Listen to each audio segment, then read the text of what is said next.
So welcome to another wonderful week of the Science and Cooking lecture series. So today we're really honored to have Jose Andres, who's somewhere. But anyway, so it turns out that in our class, so you know this lecture series is really built around our Harvard College class. And the lecture series is really not the same as the class. And there's Jose. Oh, very good, Jose. Okay. They've just taken my seats.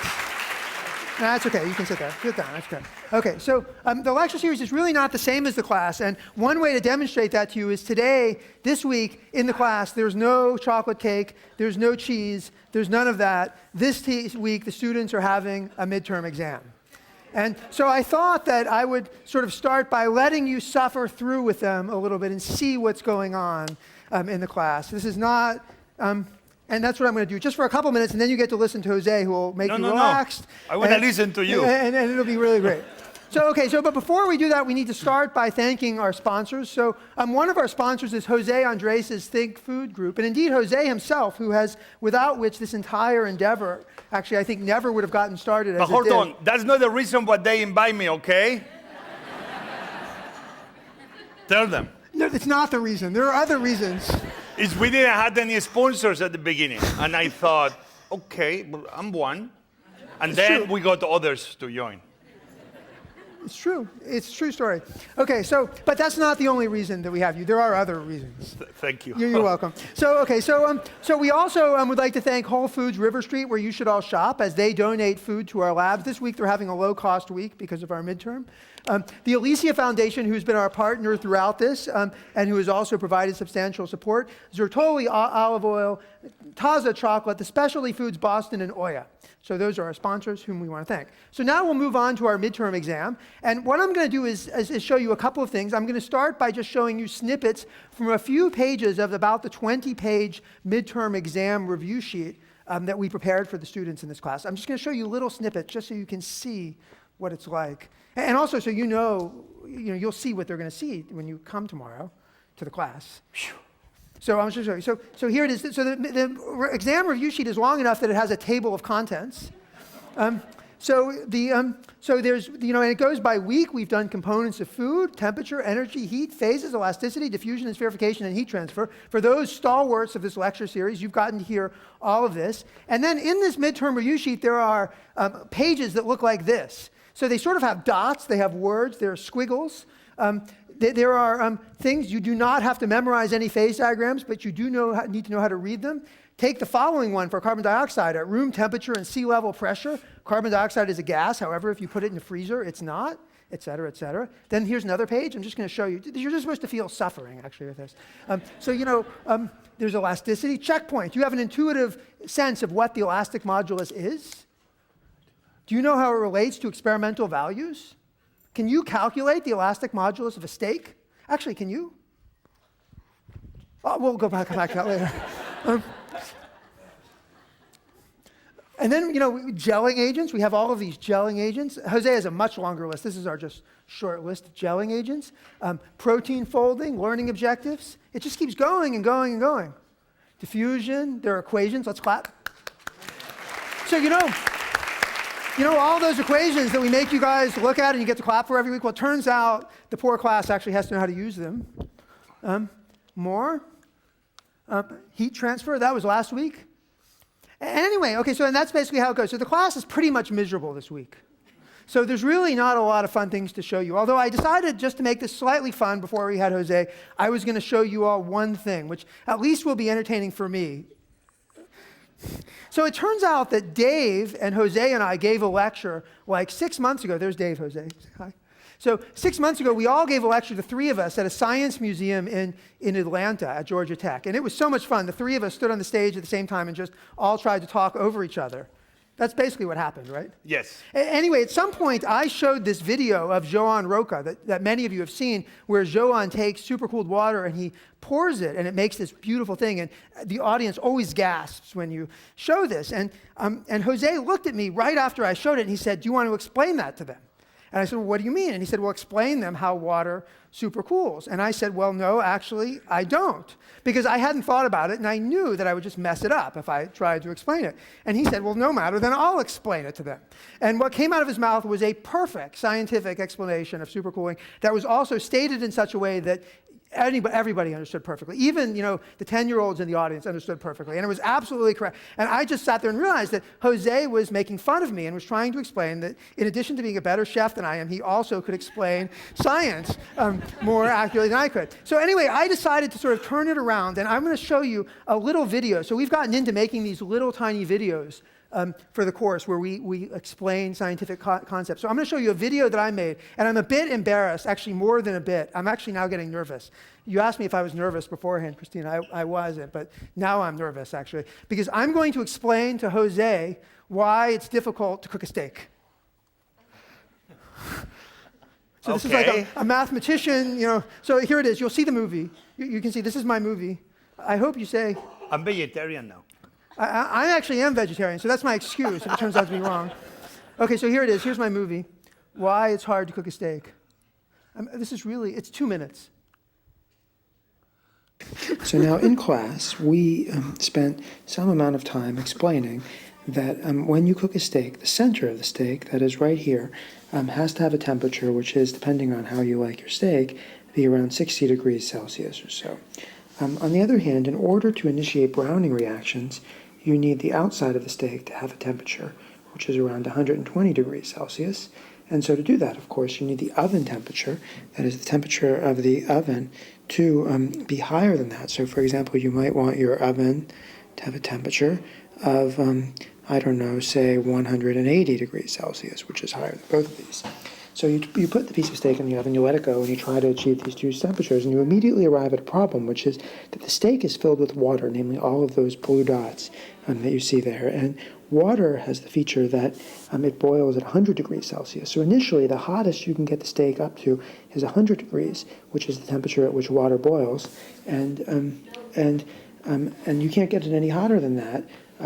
In order to get the steak cooked. So what you have to do is you have to wait until the water actually evaporates. So near the edge of the steak, what happens is that the water evaporates and the steak becomes brown, and that's where the browning reactions occur. So the steak sort of looks like this. There's a brown layer where the temperature is actually bigger than 100 degrees. It actually goes up in this layer to the temperature of the oven.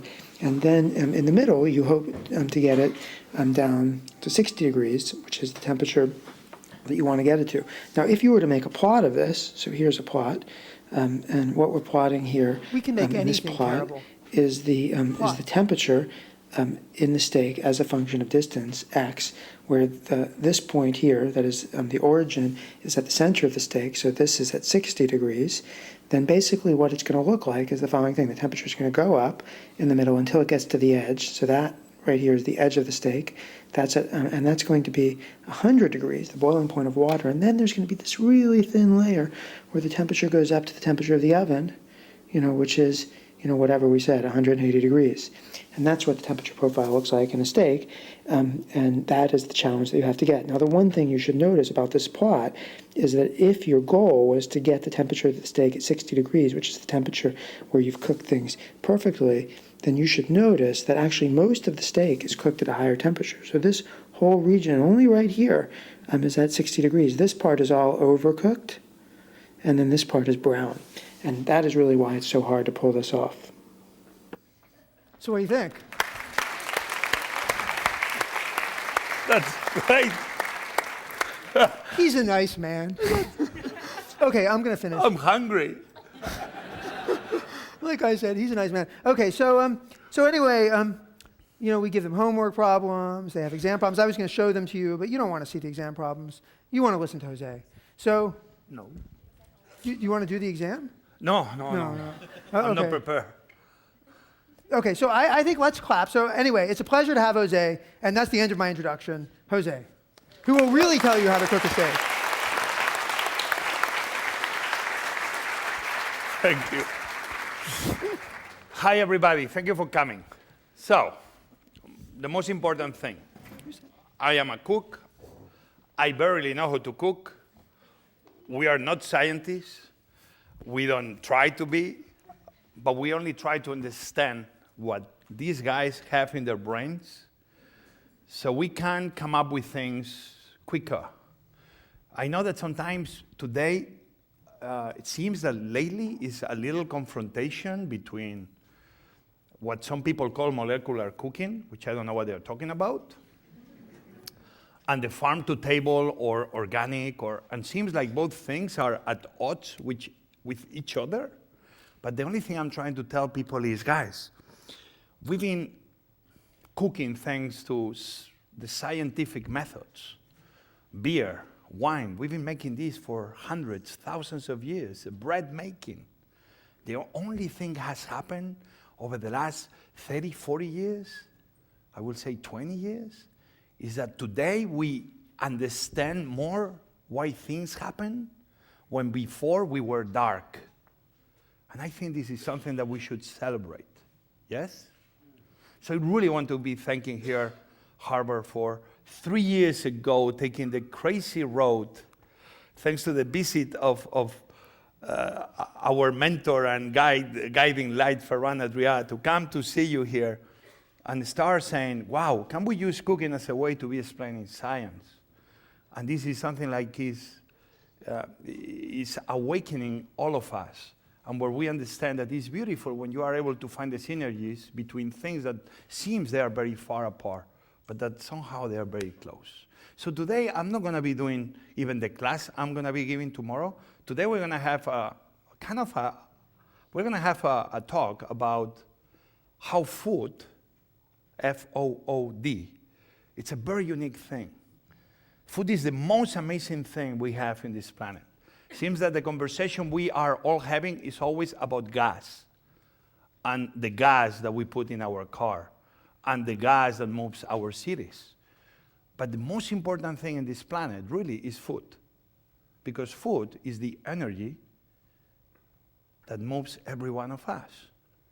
So we're going to go through this kind of process where science is very important in more ways than we think. And we're going to start with this quote. Who heard that quote before? Everybody. And I know some of you think that you eat terrible, and then you don't think very highly of you. Because if sometimes we think about what we eat and we follow these, man, maybe we are ashamed, and I'm the first one. But I think this is really food for thought. I'm very proud with this because I feel like one of my first books ever, I saved a lot of money for a few years, and I bought the first edition of this book. Brillat Savarin wrote half of the book in America because he left the French Revolution, and he came to the States. And many of his ideas happened in the United States of America. He died around 1826, the same day the book was published. He never put his name on the book because he was ashamed of ideas like this. Come on. If you are in a table and you never heard this before, and you tell me what you eat and I'll tell you who you are, man, my friends will tell me, get out of here. So the only edition that has his name was the second edition, that was published in 1827. What Mr. Gandhi has to do with science? And for a second, just forget science anymore. To me, one of the most fascinating things is when I start understanding the power of food, right? We all like food. Who likes food? Come on. All right.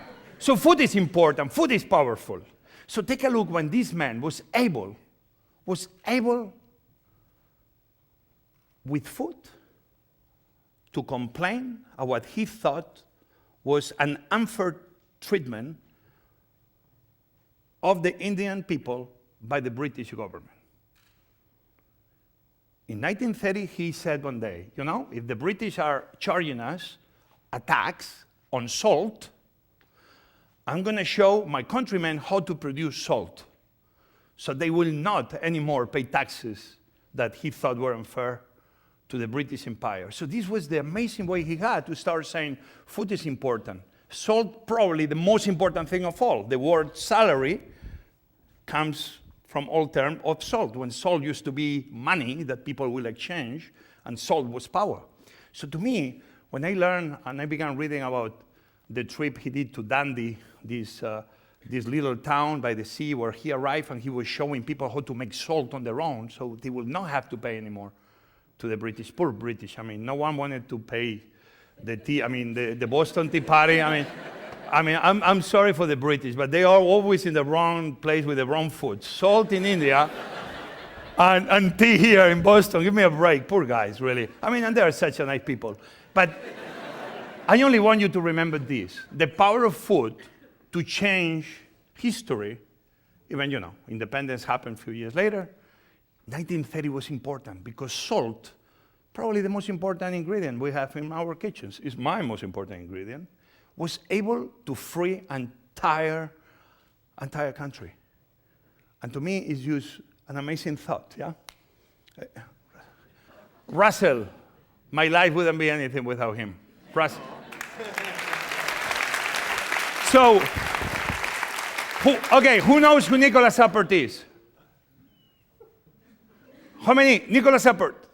Great, I have something to tell you. Okay, who likes marmalade? All right, and marmalade is inside what? A can, right? A jar, right? Is what you call a preserve, right? Okay, this man in 1810, and I have a first edition of this man too, signed by him, which is fascinating.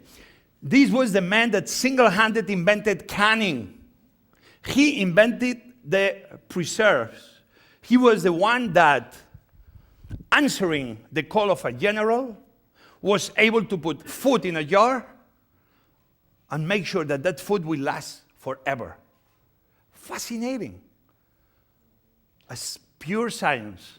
Even at the time, they didn't have a clue why food was getting rotten. They didn't have a clue about penicillin. They had a clue about anything. They only knew that food couldn't last. This man was a guy that was able, without salting the food, without smoking the food, he was able to come up with a way to preserve the goodness of the earth. Is not that cool? Imagine you were there. This only happened less than 200 years ago. Thanks to him, we got cans. And I love cans. And one of the things I don't understand is in America, why we don't like cans.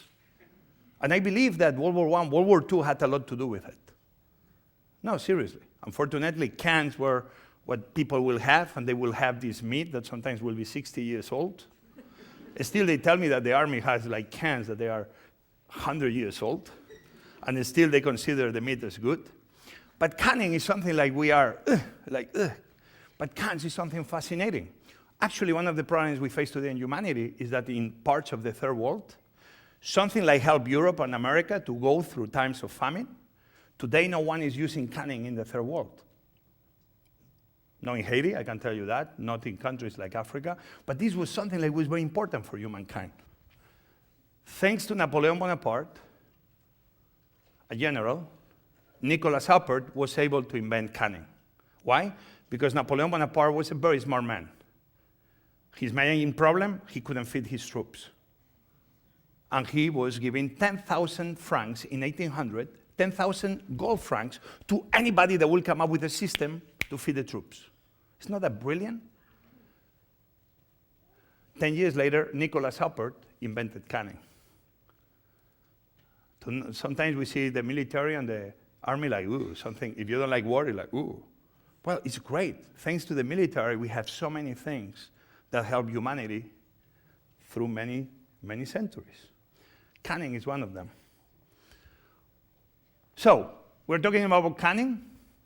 Forget canning, because canning is something like we have to put a very high temperature, that for cooks like me, that we are looking not to be cooking with the highest temperature, so the foods can be preserved inside the can because we are able to kill all the bacteria and then nothing will happen to it and take all the air out of the can. Today, thanks to this kind of canning invention, we were able to start doing things at much lower temperatures, using bags that we can put any food we want, and we can take the air out, and then we can control the temperature with water bath that we dictate the temperature we want. So now we don't have to cook with 180, 190, and 160 degrees. Now we are able to cook with 40 or 50 and 60. But somehow the spirit of Nicholas Appert is in that. So I'm going to show you a video which are kumquats with olive oil. Okay, Spanish clementines. But they can be from Florida. Depends where I am, I change the recipe. So here we put the clementines in hot water. This is to blanch them and take the heavy oil, heavy flavor of the skin of the clementine. And now we put them in a bag. Imagine for a second Appert was alive. We put syrup, 50% water, 50% sugar. And now we take the air out. Boom! And now we get this water bath and we cook them 2 hours and a half, 90 Celsius degrees. If you want to know Fahrenheit, hey, do mathematics on your own. Now, they are cooked, but they look like when they came from the tree. Take a look what happens there. And remember those hands, because I'm going to tell you something about those hands in a second. So now we do a little incision in the bottom, and we take out all the skin inside, all the wall, all the cells. Very, very, very slowly. We don't want to break in any moment the clementine shell. Now it's almost clean. Only we have right now is the zest that is like a candy. Very tasty. And now we have one of them, and we use them. And we are making like a clementine sauce of cooked clementines.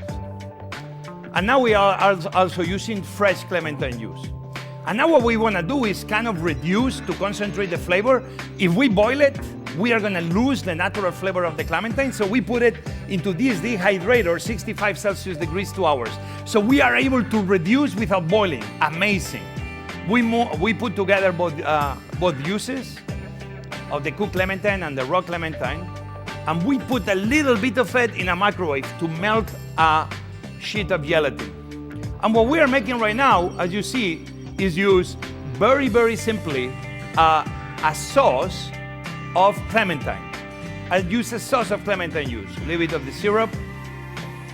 We put it on the water, and you are going to see that that's going to get into a gel, into a very thick syrup. So here we have pumpkin seeds that we are going to caramelize. Everybody loves caramelized dry fruits, right? So here we make sugar. We melt it, 103 Celsius degrees. And we put the pumpkin seeds, we caramelize them. They're gonna be nice and crunchy on the outside. Great. And just to make sure that we get them extra caramelized, we repeat the process a second time. Now, we look at what we do. We make a clementine sorbet, pure flavor of clementine, and we fill the clementine with the sorbet. You remember the clementine sauce we did before? There you go. And now we put pumpkin seed oil. Now we go and we put some of the caramelized pumpkin seeds. We put rosemary flowers. We put baby basil. We cut one slice of the beautiful caramelized zest of the clementine with the sorbet of clementines. And people of America, clementines with pumpkin seed oil.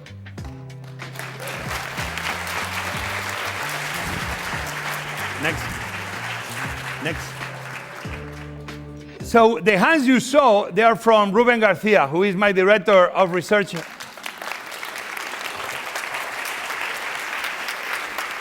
And Ruben very much runs everything that has to do with minibar and any of the new things we are always working. We have a big team in Washington that we are always coming up with new things. Well, things that use science, well, things that don't. That's one of them. Okay, I want to apologize, but because we are friends. Okay, sometimes when I do these presentations, I don't like to prepare them too much. So what I do is I pick photos that mean something to me. I put them together, I mix them, and then I go and I do the presentation. Sometimes I forgot why I liked the photo in the first place. And then is when creativity comes to play. This is how I learn English. Well, I know some of you are thinking, well, you are still learning, obviously. Believe me, my daughters think exactly the same as you. But this is a photo that I was using because, this is a beautiful photo. I didn't take it. This is food waste. More than 30% of the food that this earth produces go to waste. And here we have very smart people in this university. I mean, this city is very smart people overall. And what I showed you before with Huppert and canning, and then what I showed you before, even is something I'm using for high-end cooking, which is just controlling the temperature and putting these foods into these plastic bags that we take the air so food can last longer. You see, Napoleon wanted to do this to feed his troops. Canning was invented. We fed millions of people thanks to cans. Then a chef like me and many other chefs in America and around the world, we are doing this cooking that is, wow, so cool. No one can afford it, but it's so cool. No, believe me, we're highly criticized by it, right? But anyway. But then we have this problem. More than 30% of the food we produce every day goes to waste. And this is something like will be so simple. I want to live. I feed the few, but I want to feed the many. Will be so simple to really put our brains with the right methods of preserving and distribution, because it's important both. I mean, you can preserve, but if you cannot distribute, like, oh, we have a lot of food here, yeah, but we need the food over there. And this is only food for thought. Preserving is many things. Canning was many things. Huppert was great. Many chefs do amazing things thanks to canning. Our grandmothers can strawberry marmalade. But we need to be thinking ways to keep preserving food. So I'm very happy that they have a place like Minibar, or like my friend Ferran Adrià Albugi, is that we are able to do this at this level, and we feed the few. But the important message here, that chefs, we are highly interested also in feeding the many. And it's good that we are putting our brains to work. And it's great to be working with scientists that maybe they hold the answer on how to make sure that no food will ever go to waste anymore. Because I don't think Mother Earth is what wants with this food. Yes, are you agreeing with me on that? So, let's move next. Okay, this is one of those photos I don't know what I put there. But I have a feeling is, at the end of the day, I told you that food is many things, right? Food is history. We spoke about Gandhi. We understand history. We can understand better what's happening, right? Maybe the Arab Spring, we understood what happened with that poor guy that decided to burn himself, the fruit vendor in the middle of the street. Wow, no? If we understood what happened in the past, we can understand the politics of today. Wow, how fascinating. So we saw that food can be politics. We saw that food is history, understanding what happened in the past. Food obviously is science all around. What video was here? Which one? So, I'm from North Spain, Asturias, and I love blue cheese. Who loves blue cheese? And my mother serves blue cheese with apples and almonds. But most of the time when apples are not ready or available, almonds, which they're always around, and the blue cheese, cabrales. And so when I do dishes like the one you're about to see, people tell me, man, why are you so complicated? Why you don't do a slice of cheese and the almonds? I'm like, because my mother does this already. Give me some freedom. I'm a chef, no, for a reason. If I'm going to do the same thing my mother does, why become a chef in the first place? So it's very funny because that happens. Like, why you complicate it so much? Like, I'm not complicating it. I'm actually making it more simpler for people to understand. So here I'm going to show you use a simple dish using humble blue cheese. Thank you, penicillium. And, hey, potatoes, all these microorganisms that we don't see, they're so tasty. Come on. Oh, man, you are good. Imagine the day, everyone makes about making content with faraway planets. Shit, let's make content with the things we have around us first. No, I mean it. If penicillium will be appreciated, you know how much tastier it will be? I feel appreciated, so I'm going to taste better for you. Anyway, no, it's not a joke, I mean it. So, people of Harvard, people of Boston, blue cheese with almonds. So here we fry almonds. Everybody knows how to fry almonds. Beautiful Marcona almonds. You can buy any one you want. We take the oil out. The almonds are fried. Tasty. We add some water. We add some salt. We're gonna blend that. We're gonna blend them twice. First, with a utensil, a machine, everyone has one at home, with a blender. And then we put it into this canister, and then we're gonna put it, it's what we call the Paco Jet. And the Paco Jet allows us to make sorbets and ice creams a la minute. And take a look how it's smooth. This is like peanut butter. Come on, you can buy it. You don't even need to do that. So here we add some cream, yes? And take a look at the cream. Beautiful, very smooth, very silky, velvety. And here we have liquid nitrogen, okay? I mean, I have liquid nitrogen, very, very cold, minus 200 plus degrees. And we get a ladle, and we get it very cold. Take a look what happens when we put some air into it, how it gets the moist. So we get this very cold ladle, and we introduce it into the cream of almonds, and we put it again. It's a change of temperature, and so you're gonna see that now we're gonna be able to separate that almond cream that now is hard into a beautiful almond cup. Come on, that's what I do for breakfast every day. And then those cups are frozen, are crunchy like the traditional almond. But the almond is telling me all the time, Jose, I am tired of being an almond all my life. I want an operation, I want to change. Here you got it. So here we get some of the biggest inventions in the history, the spuma. The spuma using a canister and nitro oxide gas. With this, we are able to make whipped cream only by pressing a button. So here we have the blue cheese goes inside the almond cups, a little bit of grated almonds, a touch of passion fruit. Ladies and gentlemen, the cups of blue cheese with almond, like my mother used to serve.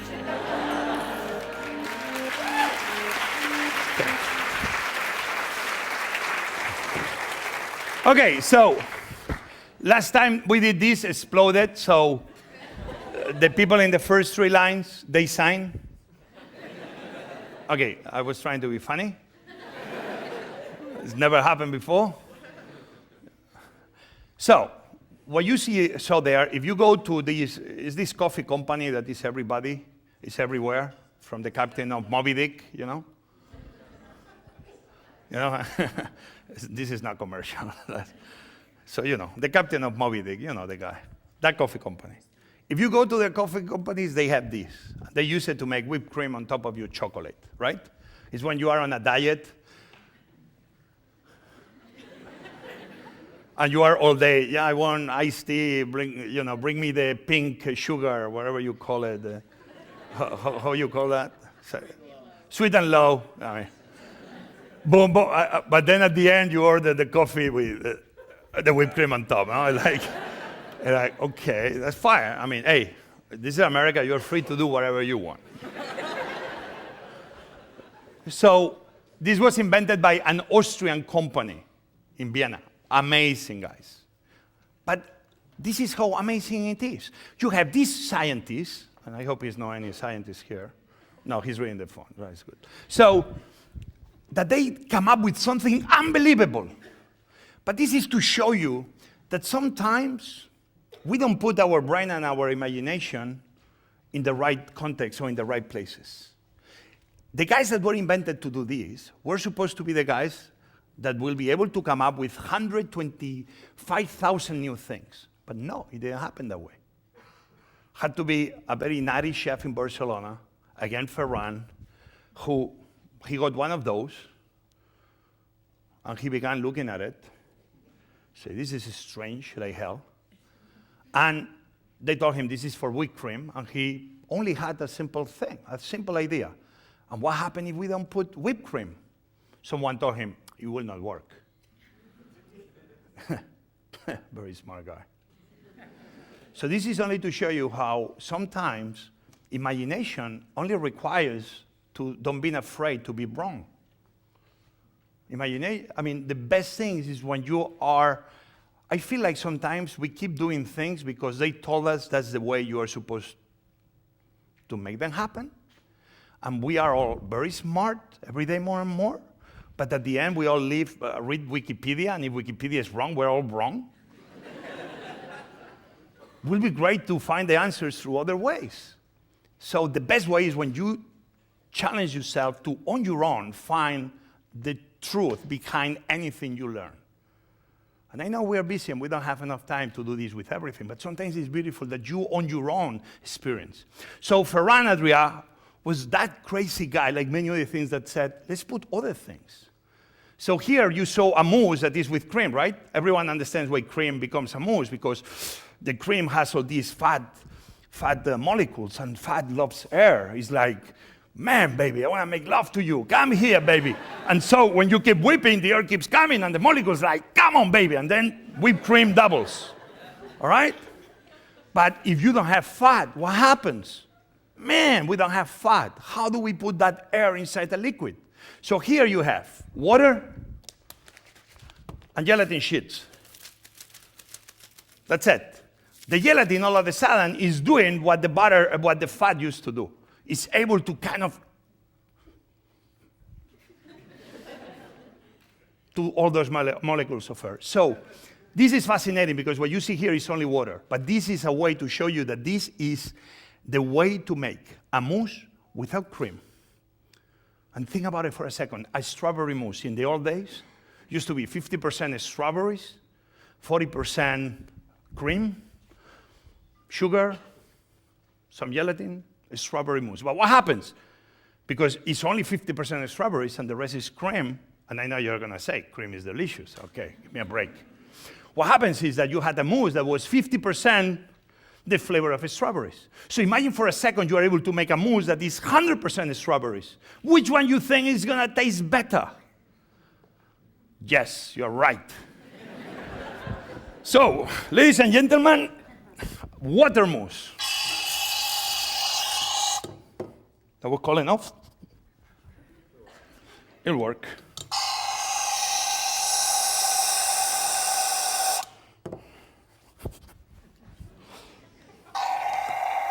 ¿Hace tiempo?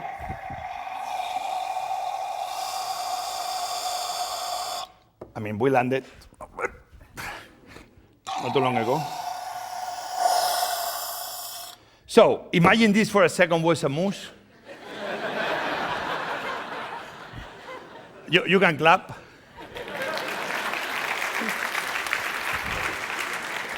This canister will be able to fill this entire bowl. But just we made it, so it needs rest. So even products need time to rest after a long trip. So this is the amazing thing we saw, that technology sometimes, when we have it, we need to keep thinking, and what else can I do with this? So this is another one of the photos I put. This is what we do. We cook. We create dishes. That's what we do at minibar. Do we have the minibar menu? This is a mojito that you put it in the mouth, but inside is full of bubbles, but explodes. An amazing espherification. Keep going. Keep going.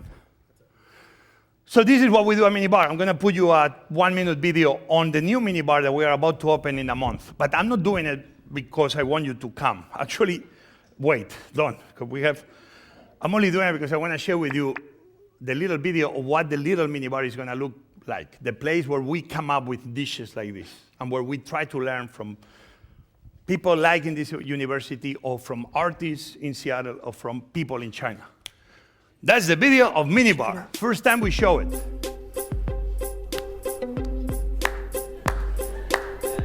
I never loved nobody fully. Always one foot on the ground. And by protecting my heart truly, I got lost in the sounds I hear in my mind. All of these voices I hear in my mind. All of these words I hear in my mind. All of this music, and it breaks my heart. And it breaks my heart. And it breaks my heart. When it breaks my heart.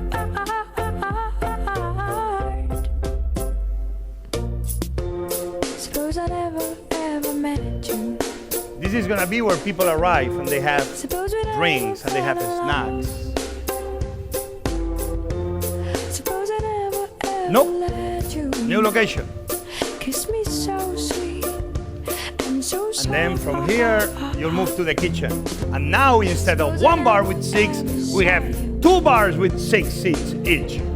We 100% increase. Suppose I You'll have the cannot kitchen sing in front of you, love song. bigger kitchen, and then 2 mini bars, one next to each other. My own fault. And the table in the back, I will be working there. Just to break my fall. So, looks good or no? Okay. What is next? Next. So, this is mini bar. I hope to see every one of you over the next 20 years. Ruben with the team, we're working very heavily on that, but for us, it's for you to understand. In the morning is what we call the ThinkFood tank. Is what we think, because in Washington, everything is tank. And there are two extremes. The right and the left, they are of tanks, and it's politics. This is the first tank that is about something else. So it's gonna be so cool. So, we talked about creativity before, right? And putting creativity to work. I cannot do anything with my 2 hands. That's why I am a great guy delegating. Fry the egg, peel the potato. I'm terrible. And I'm fascinated by these artists. Everyone knows who this guy is? Mr. Chihuly himself, the great Chihuly. So I was always fascinated to see how he was able, through his art and through blowing glass, going around the world and working with local artisans and going to the castles in Scotland and going to the Great Wall in China or going to the channels in Venice and putting his art in the middle of nature. And I don't know where is this one. Maybe it was in Monterrey. But he's able to do these amazing sculptures with glass and becomes part of the ecosystem where he wants to be. And I think it's beautiful, that synergy between art and nature. So we love him. I call him, I say, I want to work with you. And he say, who are you? I'm like, I'm a chef, and what a chef has to do with blowing glass. And he was so nice, he couldn't be any nicer. We spent there 2-3 days. We went to his studio. I have 2 pieces at my home that I did with him. I broke the right tooth here, I broke a piece, and the other one, I mean, they keep pushing you the bar, the metal bar, and if you don't have the mouth open, boom, the teeth break. And in the 2 glasses, in the 2 things I did, you find my teeth right there. So it's a really unique piece. So here, what you see is something like, somehow, directly, indirectly, is very inspired on him. This was Ruben Garcia here working a minibar, and we came from a conference in San Sebastian, and we had this guy, Paco Torreblanca, an amazing pastry chef, who he was doing these amazing things with isomalt. Okay, it's a type of sugar that is non-sweet and allows us to make very fascinating things. So with isomalt, we began working with precisely how you can make pool sugar and create these very crunchy things. But then, working with different things, Ruben began working with liquids. And liquid doesn't happen because water and sugar, they're no good. But all of a sudden, olive oil, which is hydrophobic, means hates water, all of a sudden with the sugar was a perfect alliance. And we're gonna show you the Chihuly garden salad where you're gonna see where that piece plays into the salad, honoring the great Del Chihuly and to see how art and cooking can be together. So here, we're gonna be making the glass, inspiring Chihuly. That's the isomalt. And this is the first time ever we were able to caramelize olive oil.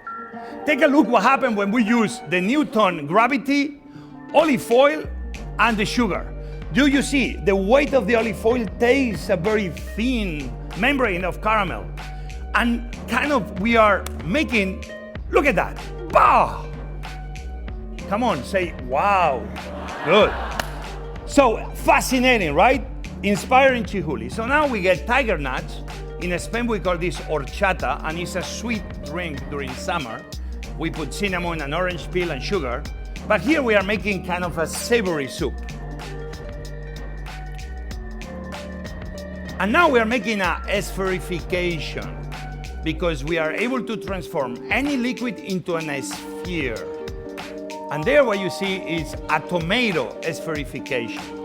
And we are able to do this with a bath of alginate, which the water you saw at the beginning is water that has like a seaweed powder, and where the tomato has another ingredient called gluconolactate. Gluconolactate, guys, don't get scary. Yogurt is full of gluconolactate. So here we have these spheres and we put them in a dehydrator 4 hours. And look at what happens. We are making our own dried tomatoes. I know what you're gonna be saying. Why you don't buy the dried tomatoes, Jose? Because it's too easy. And we put them in a traditional olive oil. And here, when they say that chefs, that we do this kind of more scientific cooking, even I don't get it, we don't look for the goodness of the earth. This is the perfect salad to prove you how wrong some of those skeptics and those voices are. Here you have the bounty of the goodness of the earth. And quite frankly, I would love to tell you, remember every ingredient, but I don't, so I'm gonna make it up. There we have a hot gelatin, a morel, a chanterelle, a white asparagus, a green asparagus, a beautiful fingerling potatoes, green peas, fava beans, physalis that is being grilled, baby carrots, the dried tomatoes, radishes, spinach, narcissium flowers, baby radishes, baby other radishes, baby beets, baby arugula, cucumber flower, borage flower, different types of flour, anything we can steal from the guy next door. Rosemary flowers. And then we finish like that, del chihuly. In that garden, we put the caramelized olive oil. Some salt, and we are gonna finish with olive oil, and we are gonna finish with a beautiful soup of tiger nuts. Ladies and gentlemen, the caramelized olive oil in honor of del chihuly, the chihuly garden salad.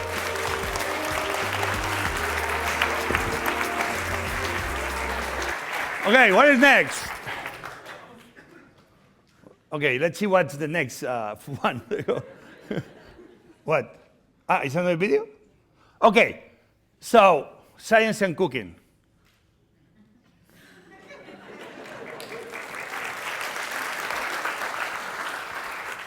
I cannot believe this has been 3 years, guys, but you are awesome, and you are, it's great that you are making science for people like us, so, and it's great, this interaction, this synergy.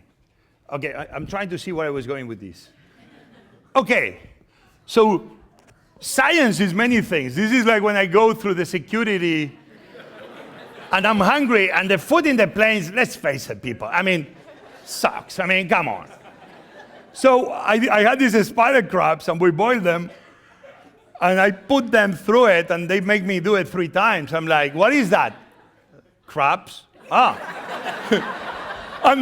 And what was fascinating was like the security guard, this was somewhere in Spain, I cannot say where it was because I get somebody in trouble. They say, man, they are really full. What I mean with that is that in Spain, you value how good the spider crabs are by how full they are. And sometimes the weight tells you, but not all the time. So imagine how fascinating that we are able to use this RX machine to know if the spider crab is full. We should be having, instead of microwaves, we should be having one of those at home. With microwave, you only boil water and heat something. With this, we're able to see, wow, I have to debone a piece of chicken. Okay, let's put it through the machine. I don't know, I think it's so cool. But this is a great way to understand how powerful really science can be to help us be better. In this case, an amazing machine that, look at, in my case, I knew that those spider crabs were awesome.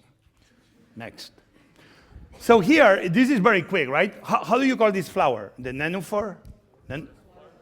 Water lilies?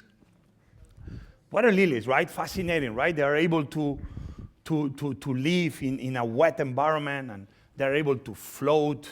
And actually, if you are able to try to submerge them from bottom down, the flowers probably, they will self-enclose over themselves to try to protect the DNA that they have inside. Fascinating, right? How you call that insect? Great. I knew it. Fascinating, right? To see that these insects are able to walk on water. Unbelievable. So this is only, you're going too quick. This is only to tell you, how important science can be for anybody or for cooks. Maybe knowledge that doesn't allow you to go anywhere, but knowledge that at least helps you to go into certain direction. So here was working with a great friend who is beloved here too.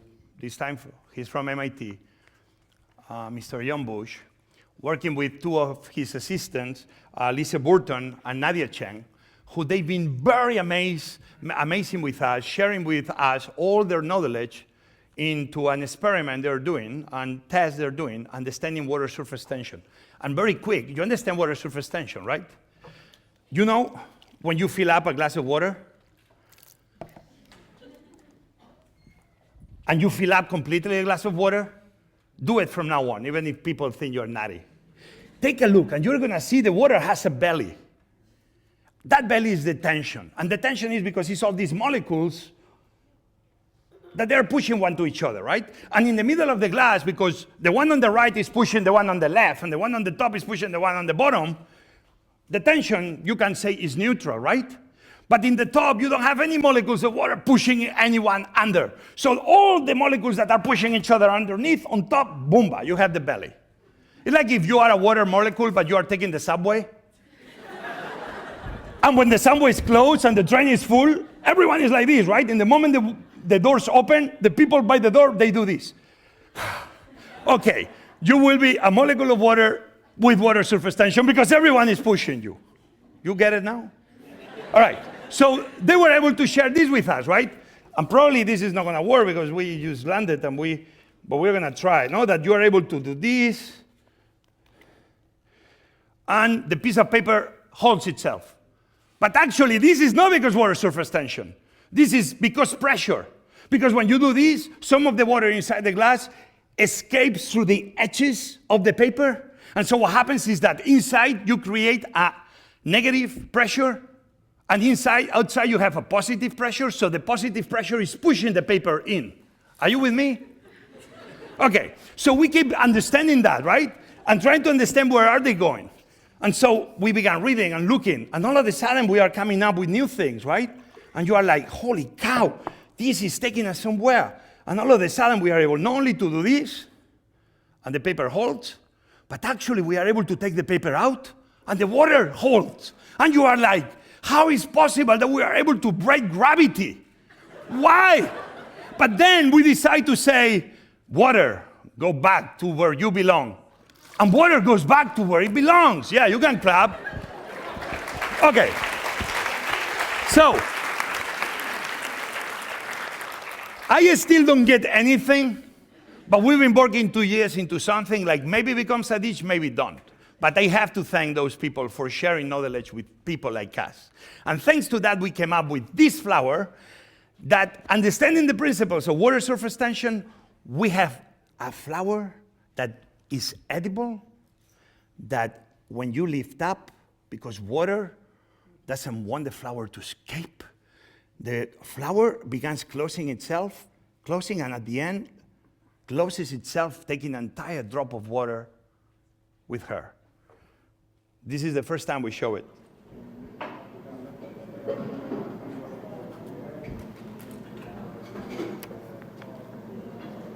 Oh water-grabbing flour. Come on, wow. All right. So I want again to thank Lisa Burton and Nadia Chang, and especially Mr. Bush himself, the professor, who has been so amazing, sharing everything he knows with many chefs like us. Thanks to people like him, we're able to come up with dishes. Again, the communication between science and cooking, or science and anybody else, can only create a better world tomorrow. Only we need to know what to do with those things. If I'm not happy with this flour, I'll never serve it. But so far, it's so cool we're able to do it. Okay, and so we talk about science. I'm in my way to Des Moines in Iowa because it's the World Food Prize that every year they give to somebody that has done something amazing feeding people around the world. And I'm going to be very happy because I'm going to be speaking on behalf of Oxfam. On the last 3 years, and the first time I announced it, I was at Harvard, I created World Central Kitchen. I'm not going to get into details, but I went to Haiti. I saw that food could be an agent of change, and we put some money. We began putting some ideas, and we are doing few projects in Haiti. We're not trying to change anything. We are only trying to cover the gap where there a little investment can help 40 women that are producing strawberries, but they cannot sell them, to help them with the infrastructure that all of a sudden, with a little truck, they can bring the strawberries from the mountains of Haiti all the way to Port-au-Prince. And all of a sudden, they don't need our pity. They only need the little push, the little investment to make them successful. Right now, the strawberries come from France or from the States. But you will say, hey, we need to create jobs here too with the farmers. Yeah, but when we are throwing money to try to help Haiti, it's no smarter if all of a sudden we're able to give a track to those women, and all of a sudden you're helping them on their own to make a living? Brilliant, right? That's what we're going to be trying to do. So we were talking about science, very important for me. Solar. I don't think one day we'll have solar ovens in every kitchen in the world, but I like to use it as a dream, because with this we will be having food cooked with 0 emissions and 0 energy. It will be fascinating. But in this, is this the video? But in the same way I'm telling you this is something I did 2.5 years ago. I got a pressure cooker, I painted black, and all of a sudden, in less than 30 minutes, I was boiling 1.5 gallons of water only using the sun. Take a look. I filmed this, so sorry for the quality. Okay, take a look at this. This is fascinating because this is only using the sun and a pressure cooker painted black.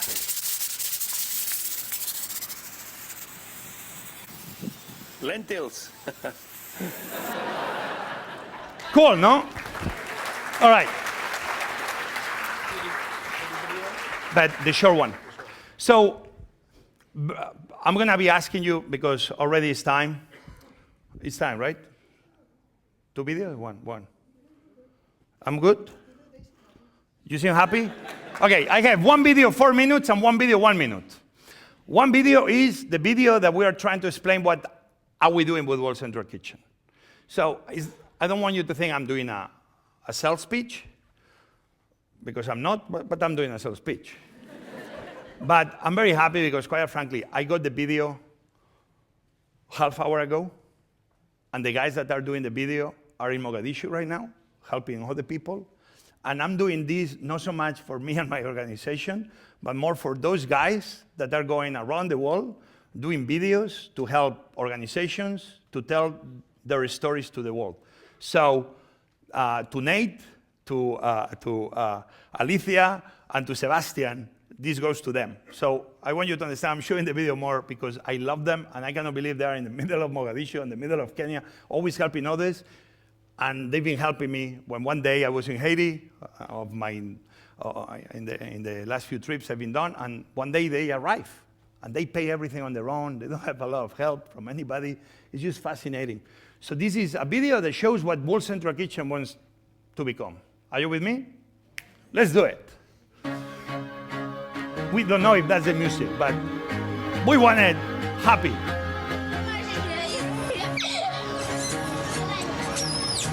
I watch, I smell, I talk, I listen. We're here with a simple mission, to make sure that food is an agent of change. World Central Kitchen was established to seek innovative solutions to alleviate hunger in a sustainable manner. We are still working on these voiceovers. But the implementation is simple. One people at a time, one plate at a time, one project at a time.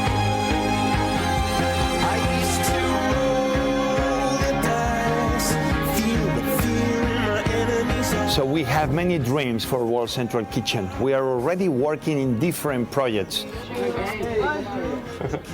We will build a canteen to feed 100 children or more a day. We will help build a bakery inside an orphanage, so the bread can feed the children, but at the same time can create income for the orphanage itself.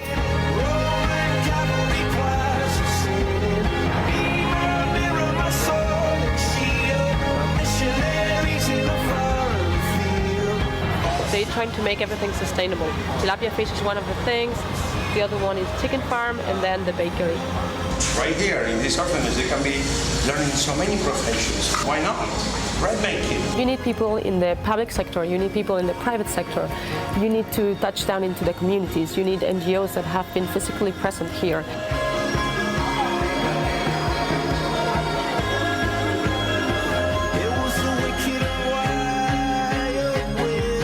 We can act as a catalyst with a holistic view of the project and putting all these pieces together.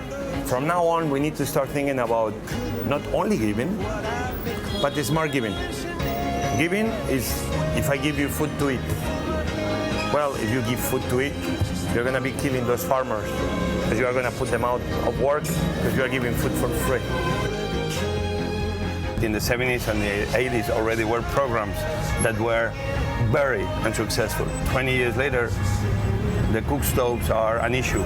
They burn charcoal, they create erosion, deforestation, kills people.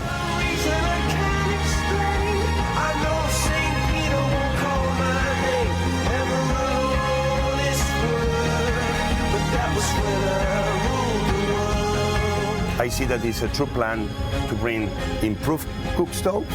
Improved are those that use less charcoal and less wood. And also to bring clean cook stoves, those that don't use any charcoal, any wood.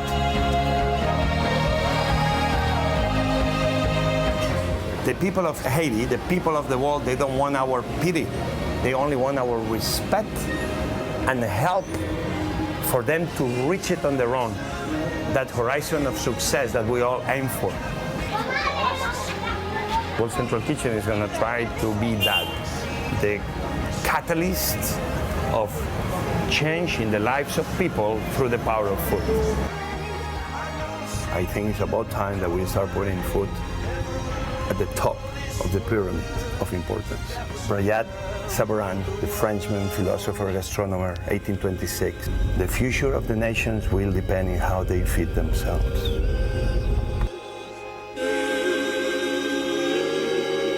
If we make things happen in Haiti, I believe we can make things happen anywhere around the world. All right. Okay.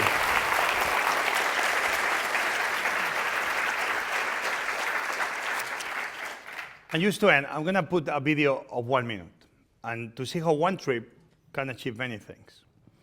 And I did this in my 8th or 9th trip to Haiti. I'm going to be doing another one in November. The one in November is because I'm doing a cooking show. Because no one can understand me in America. I'm going to, hopefully someone in Haiti will understand me. So an NGO usually, and sometimes is needed, the message we send, or we have to send is, wow, we have this problem, this is wrong, people are hungry, wow. It's always almost like a negative message to convince people to donate.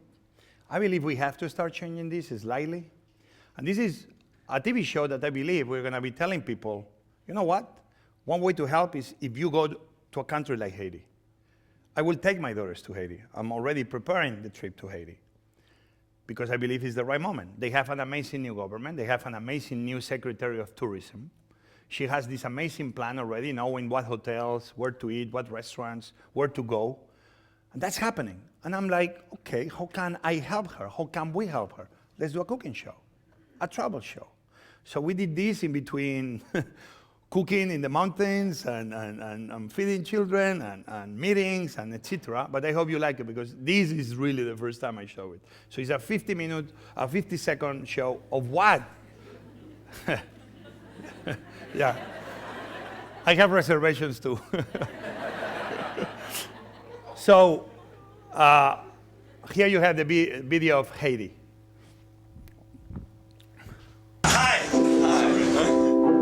My name is Jose Andres. I came to Haiti 3 years ago, right after the earthquake. I fall in love with this country. I will be stronger, they call me freedom, just like a waving flag on the throne. It's a fascinating country with very unique people, great history, amazing food. I want to show you Haiti under a new window. Life is good in Haiti.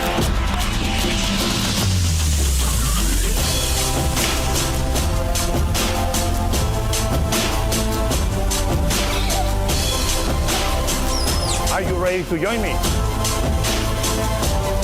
Let's go. All right. So guys,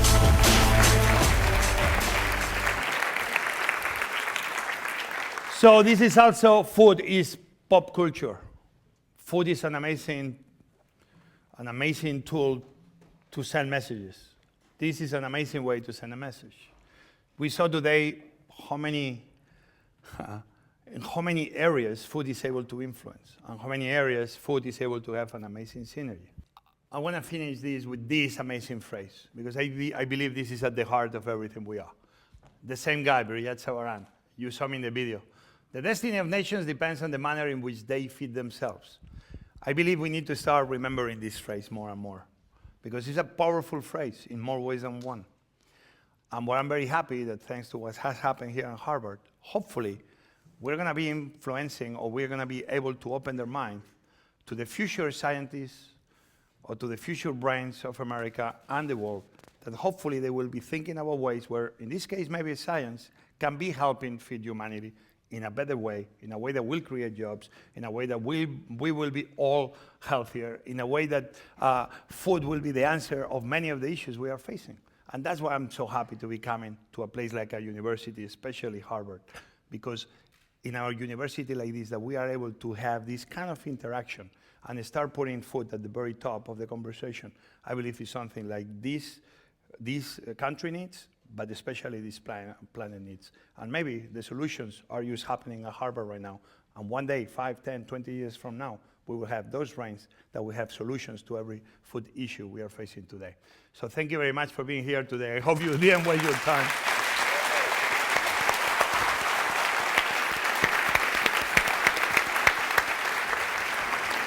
Thank you for coming.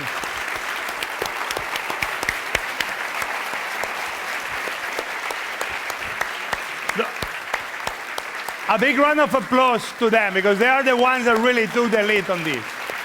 Oh, John.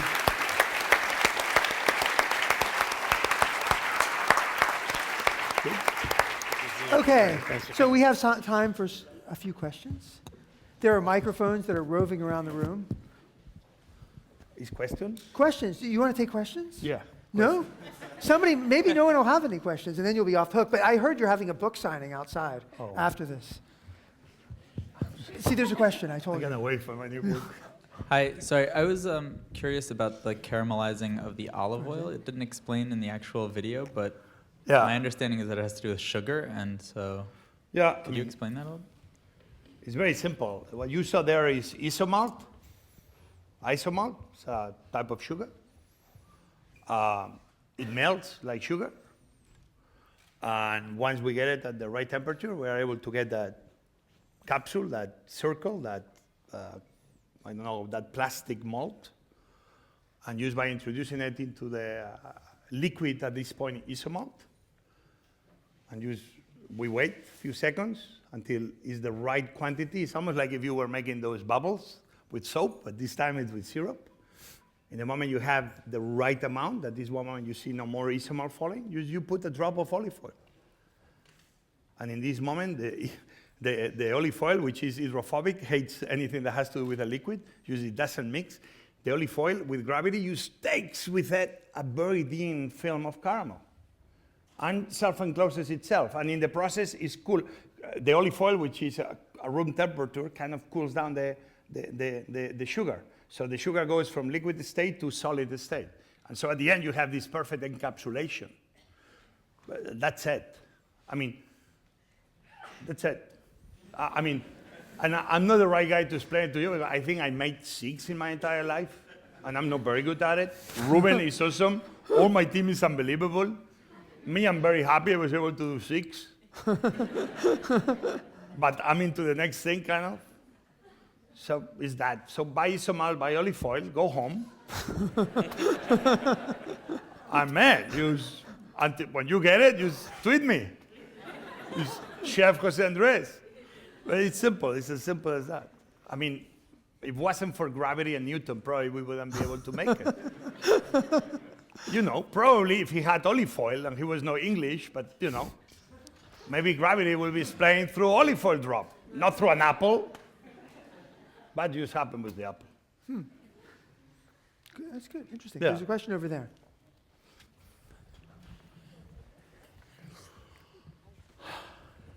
Hi, so first of all, thank you for coming. I'm actually from MIT, and I'm starting a food lab at the MIT Media Lab. Not to be a rival or anything, sorry. Oh my God, I forgot we were at Harvard. Don't worry, we like MIT here. We do. Come on, man, union makes power.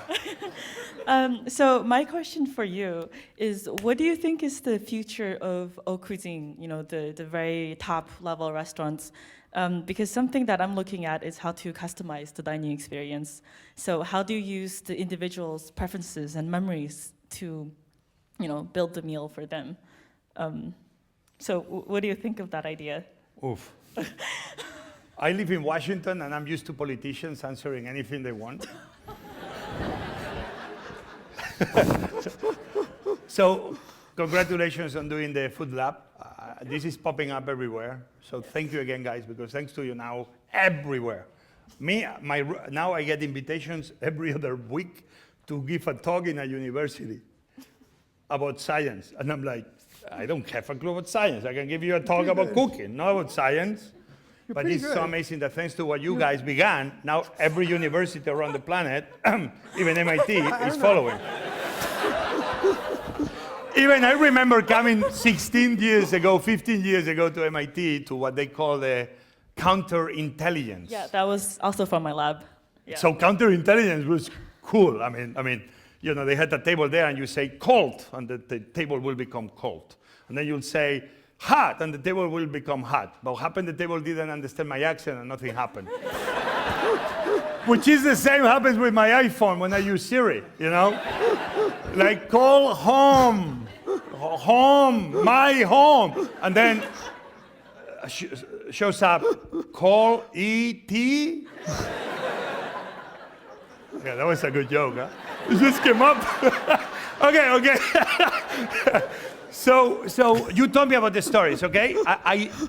I'm always saying, and my team knows that we tell stories. We don't open restaurants. Believe me, if I open restaurants, I will be on vacation in the Caribbean more often than I do. If I open restaurants, meaning a business. But I open stories. Good luck that now I'm bringing partners that hopefully they know how to make money in restaurant business, because I'm not very good at it. And I'm very proud of it, because this allows me to concentrate in what I like. So I don't know if this is going to answer your question, but I know where I come from, but I also know where I belong, especially with the crisis we have in Spain now. I want to make sure they don't kick me out from here. So I've been 23 years here, and I have 3 daughters born here. And when I watch the movie Gettysburg, I get touched. Virginia, you know, I don't know, I like it. You know, I tell you because I was watching Gettysburg 3 days ago. And then today, right before I landed, I was watching, what's the series, the terrorists, the American terrorists? I was watching Homeland, and in the last episode, he goes to Gettysburg. So, you didn't see it. So anyway, it's Gettysburg everywhere. So anyway, I'm only telling you this because and here I have Robin, say hi. Robin Stern very much does all the historical research for me. Yeah, you can clap, she's great. So, I don't cook for people, I cook for me. I'm very selfish, why? Because if I cook for you, I'm trying to please you. And maybe you are the worst eater in the history of mankind. And I don't know what you want, I know what I want. So I cook to please me. And then hopefully you like it. Because if I try to cook for you, at the end, I don't like it and you hate it. Like it's what happens with my daughters every day.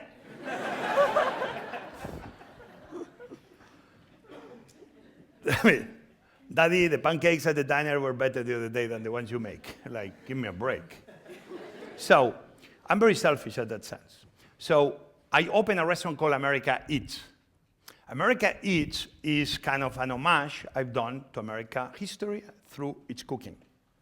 And I did it in partnership with the National Archives, which right now I'm a member of the board. I'm the only guy with an accent in the board of the National Archives. Yeah, now they bring a translator at the beginning of the sessions. So they were doing something called What's Cooking, Uncle Sam, the influence of the American government in the way America eats. Yes, the American government has an influence in the way we all eat. Sometimes it's been a great influence, like Mr. Mayor, the lemon mayor, the Mayor Lemons.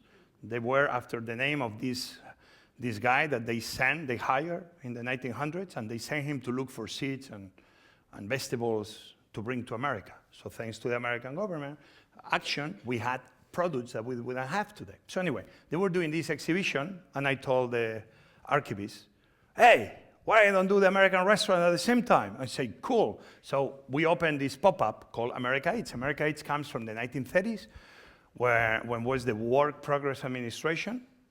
Everyone remembers? I remember. The WPA, which actually changed name, was Work Progress and changed to Work Project. No one knows, but WPA. Okay, people that they were, or Latinos, or Afro-Americans, or people that they were not very good writing, they didn't hire them on the WPA, like Steinbeck, who he wrote one of his books under the WPA, or Adams, the photographer, who he took some of the best pictures of America parks under the WPA. And they created what was called America Eats. And America Eats was essays of hundreds of writers describing what America was eating in the 1930s. So that's where I got the name from. And all those essays are in the Library of the Congress. So in America Eats, we did a simple thing. We told the story of America. Like the first mac and cheese was not mac and cheese, was vermicelli cooked like pudding.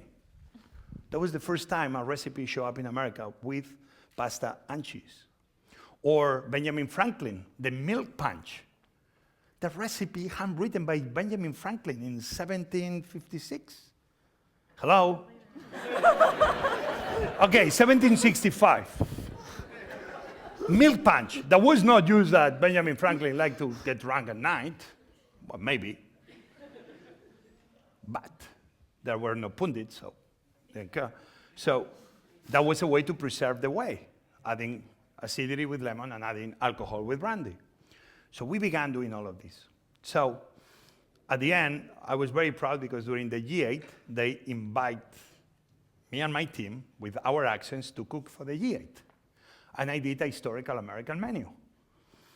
And one of the dishes was gazpacho. Yeah, you're freaking out.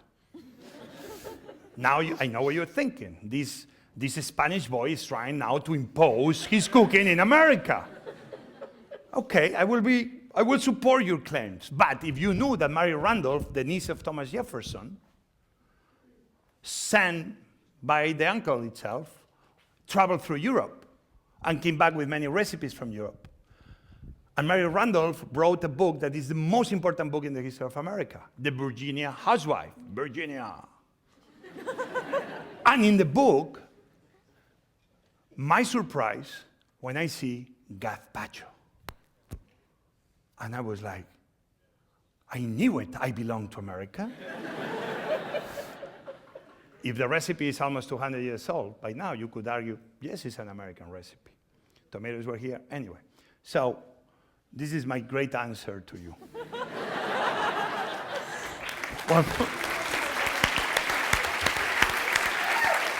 That's it. So, yeah, I think we should clap. So let's clap for Jose. That was really terrific. You know, Jose's explanation of the surface tension of water was absolutely perfect. And when you explained it, everyone understood. When Dave and I explained it, no one has any idea what we're talking about, demonstrating the point at the beginning. And I think outside you're going to have a book signing. Great. And let's just thank him for continuing to come back to this amazing thing. Thank you, guys.